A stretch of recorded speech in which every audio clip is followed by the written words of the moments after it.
श्रावण मास में पंचमी के दिन नाग पंचमी का त्यौहार आता है।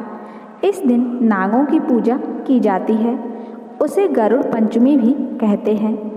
इस त्यौहार वाले दिन खेतों में हल चलाना, सब्जी काटना आदि कार्य नहीं किए जाते हैं। इसके पीछे एक कथा है।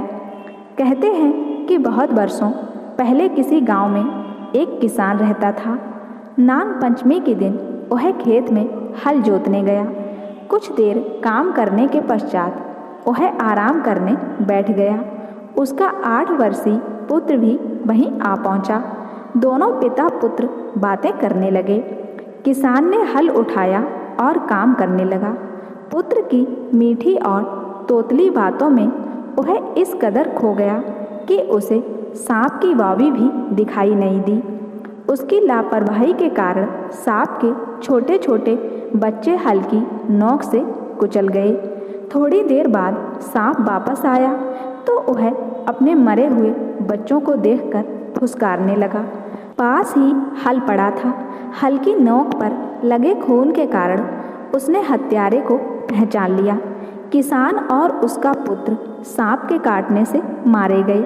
सांप का क्रोध तब भी शांत नहीं हुआ। वह किसान के घर जा पहुंचा। किसान की पत्नी नाग देवता की पूजा में मग्न थी। सांप ने सोचा कि पूजा समाप्त होने पर ही वह उसे काटेगा। पास ही पूजा की भोग सामग्री पड़ी थी। भूखे सांप ने वह सारा दूध पी लिया। किसान की पत्नी ने पूजा के बाद आंखें खोली तो साक्षात सांप को सामने देखकर प्रणाम किया। अब सांप उसे कैसे काटता?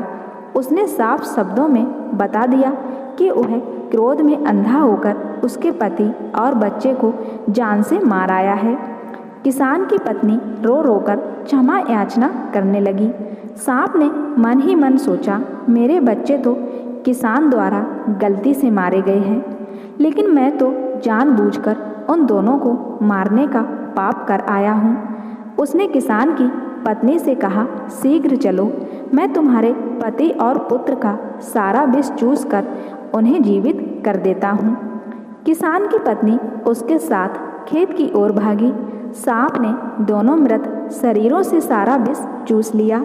कुछ ही देर में किसान और उसका पुत्र आंखें मलते हुए उठ बैठे। सबने मिलकर सांप को प्रणाम किया और सांप आंखों से ओझल हो गया। बस तभी से वह प्रथा चली आ रही है। दोस्तों, यह लोक कथा हमें यह भी संदेश देती है कि जो भी काम करो पूरा ध्यान लगाकर करो। जरा सी लापरवाही भी बड़ी दुर्घटना का कारण बन सकती है।